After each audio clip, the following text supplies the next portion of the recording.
Rangam presents the EmpathyLearns webinar series, Episode 2, Demystifying Disability and Neurodiversity. Learn about breaking down common myths and misconceptions surrounding disability and neurodiversity. Gain a deeper understanding of key concepts and the diverse experiences of individuals, getting a strong foundation for effective inclusion strategies.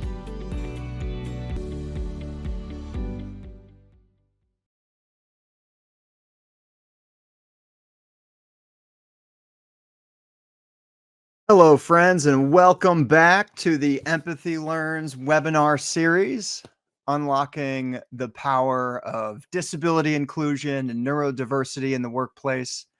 I'm John, Senior Director of Learning and Development and Diversity, Equity, and Inclusion at Rangam. Rangam is a minority woman and disability-owned global workforce solutions company. We're dedicated to the concept of empathy driving innovation and employment for all. I'm also a neurodivergent professional with over 18 years of experience advocating for inclusion in education spaces, communities, and of course, the workplace. I want to start today by sharing a personal story. When I was in high school, I'd like to think not too long ago, but it's been a bit now. I often felt like I didn't quite fit in. I had friends and I did okay in class, but I always felt like I didn't quite fit in any particular space. My mind worked differently. I had a hard time focusing on things that didn't interest me, but I could hyper focus on things for hours if they caught my attention. This ability to hyper focus for me was a strength in some cases, but a challenge in others. And in the right context, it helped me dive super deep into topics and solve complex problems and get through really difficult classes. But it could also lead me to lose track of time or overlook other important tasks, which led to some difficulties with things like homework or long-term projects. Teachers and classmates sometimes saw this as a problem, but over time I learned that it could be a strength. The things that made me feel different and maybe feel like I didn't fit in were actually what would help me succeed in the long run. I learned to embrace the way my brain worked, and that made all the difference in my life and my career. That experience that I had and have had continuously throughout the years is part of why I'm so passionate about disability and neurodiversity inclusion today. So I understand firsthand how misconceptions about disability and neurodiversity can lead to feelings of exclusion. I also know how powerful it can be when those misconceptions are replaced with understanding and acceptance. So I'm excited to have you join us today for episode 2 of our EmpathyLearns webinar series. In this episode, we'll continue our journey by breaking down common myths and misconceptions about disability and neurodiversity, setting a strong foundation for effective inclusion strategies. If you're new to the series, in our first episode, we talked about the competitive advantage of disability inclusion and how creating an inclusive environment can lead to greater innovation, resilience, and business success. Really, that disability inclusion and neurodiversity are business strategies, right? So we're going to dive into that a little bit deeper, but if you missed that, I will mention it again later, but check out our YouTube channel, our website, and of course, if you're on the email chains that are receiving invites for these webinar series, we've been putting the link to the previous episodes in some of those emails. So you should be able to find multiple ways to check out previous episodes if you happen to miss one. So thank you for being here if you're new to the series. And if you missed one, go back and check it out. Today, we're going to be diving deeper into the underlying concepts of disability and neurodiversity and trying to address some myths, challenge some preconceived notions to better understand the experiences of individuals within these communities like myself. So disability and neurodiversity are often misunderstood. A big part of my job on a regular basis is really trying to break those myths. That misunderstanding leads to stigma, leads to missed opportunities. And these misconceptions really impact individuals, but they also impact businesses alike in some negative ways. So, for instance, if you view neurodivergent traits solely as strengths, which could be a positive misconception, that can actually overlook the context dependent challenges that may be present. I talked about my hyper focus, for example. So it can be incredibly productive in the right scenario. I can dive in and do something that could take somebody else a much longer time to do. But it can also lead to challenges like losing track of time and neglecting other important tasks. I was in a presentation recently, and the attendees were loving that I was present, and I stayed after to talk to every single person that came up.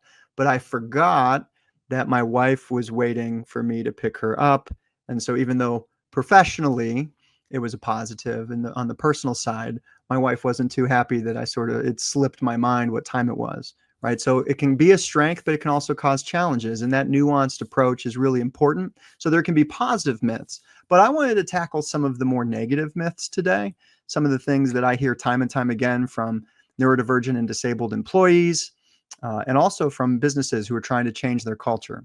So, one of the most prevalent myths that I hear is that disabled and neurodivergent individuals are just inherently less capable or unable to perform well in certain environments compared to non disabled or neurotypical peers. And this negative stereotype really leads to these individuals being overlooked for opportunities they could excel in. And the misconception that disabled and neurodivergent workers are less competent not only undermines our potential. How can we rise to that level or fulfill our potential if we never get the opportunity? Uh, but it also limits the overall talent pool available to organizations. There are so many amazing people with disabilities and neurodivergent conditions out there that might not be represented when companies are looking for great talent. So by assuming that someone is incapable, companies really miss out on the unique perspectives we bring. We've had unique experiences because of our disabilities, because of the way that we perceive things. If we're neurodivergent, we might literally think different, process different, learn different. And because of that, we have a lot of unique perspectives on problems, challenges, ideas, et cetera, that businesses could benefit from. It also limits a business's ability to access our problem solving skills. I tend to say that people with disabilities are great problem solvers. Now, again, I'm not one to say that disabilities present superpowers because I don't think that's real helpful. I think most of us are just like everybody else. And when someone thinks hiring me is going to give you superpowers, they might be a little let down. I'm a great worker, but it's not like you're going to come in and really get a bang for your buck if that's what you were hoping for. You're going to get a worker just like anybody else. But we have to be great problem solvers in the world we live in because the world wasn't really designed for how we think, feel, perceive, just navigate and exist. And so we're constantly solving problems we're running into because of that. We're also incredibly resilient. Disabled and neurodivergent individuals bring all these things to the workplace. And when a company or a person who's in charge of selecting candidates assumes we're incapable because of their perception of our disability or a perception that we have a disability and then sort of making assumptions about that, then they miss out. There's also a big problem with people who assume someone has a disability when they don't. So even a non-disabled person could suffer from these misconceptions. So addressing and debunking this myth is really crucial for creating an inclusive and high-performing work environment. So let's do just that. Let's talk about the truth here. Now, when we really think about it, the truth is that disabled and neurodivergent individuals are just like every other group of people. Skills, abilities, interests, and challenges. We all have those things. Whether you have a disability or not, you still have challenges. We all have these things: skills, abilities, interests, and challenges, just like any group. No one person in the disability or neurodivergent community is the same. We're not a monolith, just like you could say that about any other group. No one person is the same. You can't say one thing that's true for everyone. There are things individuals excel at, just like anyone else, and there's things individuals may not be qualified for, just like anything else. But largely speaking, as a group, we can work in any field, at any level. We're managers, we're leaders, we're inventors, we're professionals of all kinds. With the right environment and the right support, we're able to thrive, right? And that's really what's important here. It's not that we're not capable. It's that if the environment isn't right, if it's not supportive, if we don't have access to the things we need to thrive, then we're going to have a more difficult time. Many of us actually feel the need to overperform to compensate for the biases that we encounter. And that can take a toll on our well being. Something I see often is that a high performing person with a disability sort of burns out at some point in their career because they've been overperforming for so long that they've neglected their own needs, and they can't sustain it. So recognizing and addressing these realities helps create an environment where everyone can contribute their best. Let's look at the next myth. This one is a big one. We work with a lot of major organizations, a lot of international, multinational companies that have large systems in place. And this is something I hear a lot from people who manage these types of accommodation or accessibility programs, that there's this attitude that accommodations are too costly or disruptive. And they're even in those departments are constantly working with leaders of departments that aren't so involved in accommodations, or managers themselves, to educate them on just the opposite of that. So the belief is that providing accommodations for people with disabilities is going to be disruptive, or it's going to be impractical, or it's going to be expensive. I'm going to give you an example. I worked with someone named Sarah. She had a disability. She requested a modified work schedule, which was something that had been done in the past for others, to better manage her energy levels. Her disability affected sort of when she had energy, and it didn't necessarily line up with the standard work hours. So in the past at other companies, Sarah had requested similar accommodations, but was denied because her manager believed that this myth that accommodations would be too costly or disruptive. Her manager's stance at that time was, if I give you an adjusted work schedule, it's going to cause a conflict and distraction with the other workers. And this hesitation really caused unnecessary challenges, and it prevented her from reaching her full potential. And even though she's incredibly qualified and knowledgeable and could have been a great worker, it eventually affected her ability to stay in that job. So in this new job, she made this request. And at first, her manager did hesitate, worrying the same thing, how this might affect team dynamics or productivity. However, after a lot of conversation about her needs, the accommodation was granted. This manager decided, you know what? I'm going to do it. I'm going to take the chance and see.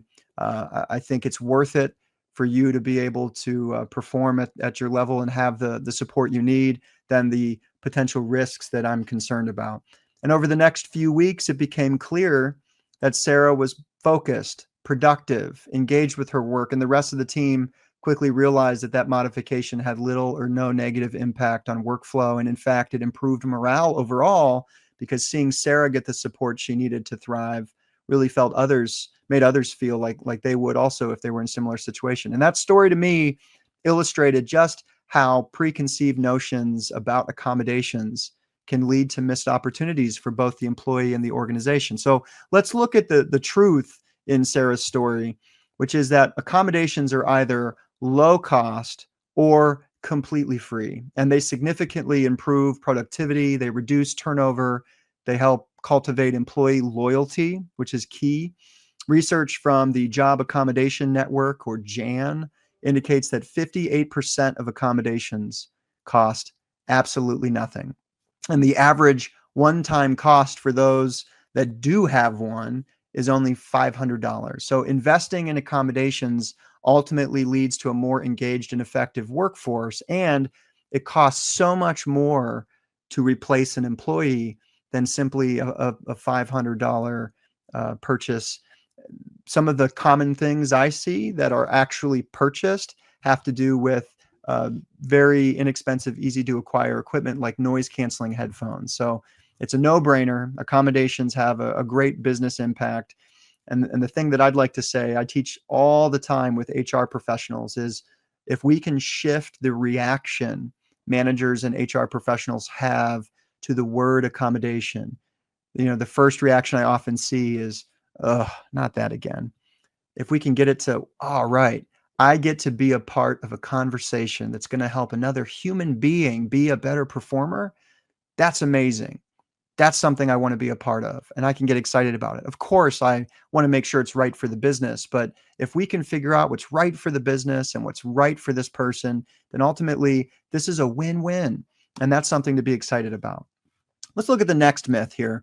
The next myth is a very common one, that disabled and neurodivergent individuals are unable to lead or able to hold high-level positions in the workplace. And this misconception often leads to us being overlooked for leadership roles, even when we have the skills and experience necessary to succeed. The belief that disabled and neurodivergent people are less capable of being leaders not only limits our potential, but it prevents organizations from benefiting from our diverse perspectives at all levels of decision making. I'll tell you, I'm in a senior leadership role in my organization, and I've been very fortunate and privileged to have people working with me that have seen my potential, seen my leadership capabilities.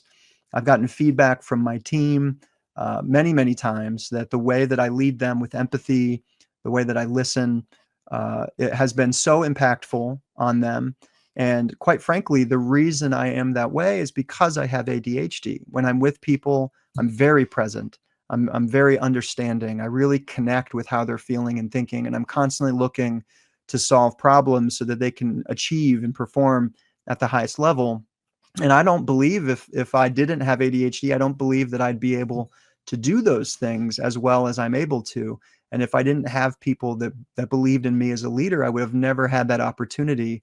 And the people working for me would have never had the opportunity to work for someone who really listens and puts them in a position to succeed. So I really think this is a business imperative. I do believe there's many people that could be amazing leaders and be just what an organization needs, but have been looked over because someone had this belief that someone with a disability wouldn't make a good leader. So let's look at the actual truth. What is it that we see for people with disabilities? Not only can we adapt and thrive in leadership roles and in high level positions, but there are many successful leaders, including CEOs, managers, industry innovators that are disabled or neurodivergent. And many have publicly come out to talk about their experience as a disabled or neurodivergent person. I just recently was at a conference and I met a high level executive who's running a company who, like me, has ADHD. But despite his impressive career, he's one of those people that you look at their LinkedIn page and you think, okay, you took no time off. You haven't taken any breaks. You didn't slow down at all. It's an impressive list of accomplishments on the LinkedIn page. But yet he won't let his board know about his ADHD. And he hasn't come out and publicly talked about it because he feels very strongly that it will ruin his career and prevent him from having the leadership opportunities that he has had. And he actually emphatically said to me, they would think I'm a risk and they would not choose me. And this was not shocking necessarily because it's something I've heard before, but it was disheartening to hear as I'm standing there talking to him, thinking to myself how difficult it must be in a role like that with so much responsibility and pressure and people counting on you, to not be able to be yourself and to worry that by being yourself, you'll lose the opportunity altogether. This really highlights to me the stigma that still exists, that even at the highest levels, the need for more understanding and acceptance. Even someone who has achieved so much is concerned about really being open and being themselves. So by providing support, such as inclusive policies, mentorship opportunities, and of course, accommodations, education as well, even for the highest levels in the organization, maybe even especially for the highest levels in the organization, companies can really empower individuals like me and this man that I spoke to succeed, to be able to be themselves every day, creating a culture that values diverse leadership, perspectives, problem solving, really allows organizations to benefit so much from the way that a diverse workforce can lead to more innovative solutions, better decision making, and overall just position a business to be succeeding well in the marketplace. Now, I do want to talk about a few things that really lend themselves well to demystifying disability, inclusion, and neurodiversity. To truly understand disability and neurodiversity, it's important to recognize the difference between something called the medical model and the social model of disability. Now, if you forgot everything else from this episode 2 of our webinar series, please remember this. I think this is one of the most important things you could carry with you. The medical model is the dominant way that we have been taught throughout the world to think about disability for a very long time. And it views disability as a problem that exists within the individual, often requiring medical intervention to fix the person. This perspective, though it has lended itself well to an evolving medical industry seeking to provide treatments, therapy, remediation, medication, much of which has been necessary and helpful for so many people, it does tend to place the responsibility solely on the individual, suggesting that our challenges are personal shortcomings rather than reflections of societal shortcomings. And in fact, it perpetuates negative stereotypes that people have about us, that just by needing to be fixed, we are inherently broken and therefore less than the non-disabled person. And though this model has existed for so long, I do think it's a time for a change. So in contrast, we have the social model of disability. And that really emphasizes that disabilities are not inherently the problem of the individual. Rather, it's a societal barrier, whether it's physical, systemic, attitudinal, that disabled people encounter. Are barriers such as inaccessible physical environments. Imagine using a wheelchair, not being able to get into a building because it has stairs. And even though in the era of accommodations and accessibility being required by law across the world in so many places, I still encounter spaces where there are stairs. And if there is an elevator, maybe it's further away, or how often is the elevator out of order? I've seen these things just in my own travels. So these could also be exclusionary policies, inflexible work practices, or probably the biggest barrier, which is just pervasive negative attitudes that people have, usually unconscious negative attitudes that contribute to making everyday life more difficult for disabled individuals. So by adopting that social model, we can shift our focus to identifying and removing these barriers and in turn create a more inclusive world. So instead of focusing on fixing individuals, the emphasis becomes making the environment more accommodating and adaptable to everyone. And automatically, if you're not focused on the person being the problem, but the environment, you start to think with more of a solution mindset. And already it positions us to create a more inclusive workplace. So, think about physical accessibility. Again, a person using a wheelchair isn't inherently limited, but rather the limitations come from the environment's lack of ramps or elevators. And the same thing can be applied to a neurodivergent employee. You might not think the physical space, but maybe someone struggles with the distractions of an office setting. I know with my ADHD, it's been incredibly beneficial to work from home because when I used to work in an office, it was very hard to keep my focus, especially being a leader. I would have people come in and out of my office constantly, and it would be this disruption in my work. And then when they would leave, it would be harder for me to get back to what I was doing with focus. And I would often find myself moving on to something else instead of finishing something I was working on. And so having fewer distractions has been really helpful for me. So by creating environments that really focus on getting rid of these barriers and dismantling those things, we empower disabled and neurodivergent individuals, right? So this is really key. The social model also reframes the narrative about success and independence. This is an important one. For many disabled individuals, independence is not about doing everything on our own, but having the right support that allows us to live and work as we would like to. Okay. So by understanding disability through this lens, we see that true inclusion comes not from treating everyone the same, but from providing people with the tools and support they need to succeed in their own way. And it also would adjust the way society defines success. So ultimately, the social model of disability really invites us all to think or rethink our assumptions, challenge our biases, which again is not something that you ever get done with. It's something you want to continue working on throughout your life, and then ultimately actively participate in making society more inclusive for everyone. And when we do that, it's not just disabled and neurodivergent people that benefit, but everyone benefits because we all do things differently. We all have our own challenges. We all have strengths and weaknesses. And when we have this kind of mindset, everyone really benefits from it. Now, I want to just touch briefly on the impact of language when we're demystifying disability and neurodiversity. This is an important concept. Language shapes our perception, and the words we use either reinforce stigma or promote understanding, right? So some people in the disability community prefer person first language, such as person with a disability. It puts the person before the disability instead of calling someone a disabled person, which emphasizes the individual rather than the disability. But other people prefer something called identity first language, like autistic person, which reflects pride in their identity, pride in their disability.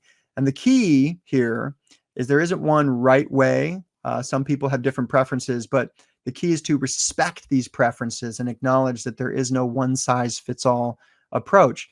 Similarly, avoiding terms like suffering from, which is particularly used for mental health conditions like suffers from depression, or afflicted with when referring to someone with a disability, is really important, as these terms imply a negative experience or they diminish the individual, making it seem like their whole existence is suffering. Additionally, it's essential to challenge this avoidance I've been seeing rise up of the word disability altogether. The avoidance of that word is rooted in ableism, which is a form of discrimination or prejudice against disabled people. Ableism perpetuates the idea that disability is something inherently negative and it should be hidden or ignored. And instead, we should really embrace the term disability as a valid part of someone's identity, recognizing that it is not something to be ashamed of, but rather an important aspect of diversity and should be celebrated. So, as a business, we should aim to use neutral and empowering language that focuses on an individual's abilities and contributions. Language is not just about semantics, but it really plays a crucial role in how people perceive themselves and how they're perceived by others. So creating an inclusive environment really does start with and benefit from thinking about the language we use. It's a small step, but it's a powerful step toward breaking down barriers and trying to promote that culture of belonging. And the last point I want to make in our webinar today is, the goal was to nurture a deeper understanding of disability and neurodiversity. So when we break down myths and misconceptions, we create a place for empathy to grow, right? And we allow connections to be made with people. Empathy, in my opinion, is the key to building an inclusive workplace culture. It's the most important characteristic of any human being on the planet, especially if you're a leader. It's about putting yourself in someone else's shoes, understanding their experiences, and recognizing that everyone has something valuable to offer. Now, I'm a little biased here, but training and awareness are essential components to foster empathy. So providing education on disability and neurodiversity is an example of how you can dispel myths, reduce biases, and create a more welcoming environment for all employees. At Rangam, our EmpathyLearns training programs are helping organizations develop the skills needed to understand and support their diverse workforce. And when employees feel seen and heard and understood, they're feeling that empathy, they are more likely to engage fully and contribute to the success of the organization. But empathy also requires action. I actually think that compassion is kind of where we see the action from empathy. It's not just about understanding intellectually, which we come to these trainings and these webinars and we learn, and that's really good and important. But from that, you want to create real changes in policy and practice and behavior. You would hope that empathy would lead to change. So this might mean we provide accommodations without resistance, And we really try to get people to not be resistant to the idea of accommodations, to rethink how meetings are run to ensure they're more inclusive. One of the things I promote is a reflection moment in meetings where you have a 2 to 5 minute moment where people can pause, think, reflect, take notes, and it creates more space for all the different ways people think. And that can make a meeting more inclusive. It could also be, actively seeking input from those who are often underrepresented in decision-making processes, which is a great way to make sure your decisions reflect the needs and interests of all people. So empathy-driven action is what transforms workplace culture from one that merely tolerates differences to one that values and celebrates them. Now, as we wrap up today's episode, I really want to encourage you to think about how your organization can challenge stereotypes, create an environment that values all forms of diversity.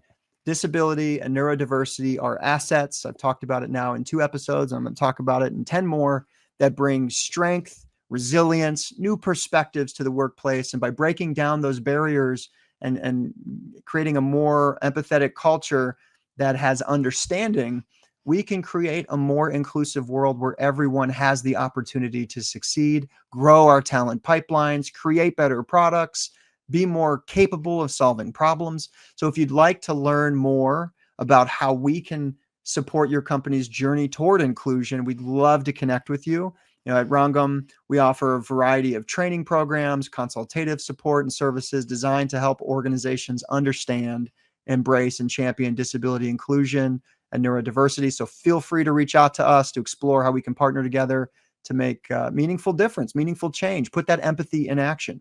So thank you for joining us today. I really look forward to seeing you in episode 3, where we'll explore the legal and ethical imperatives of disability inclusion. And together we can continue working toward creating a workplace that truly works for everyone. I will see you on the next episode, but before before you turn off this video, I really want to ask one more thing. We're going to send out a short survey. We would love for you to complete that survey. We value your feedback on this session and the future of our EmpathyLearns webinars.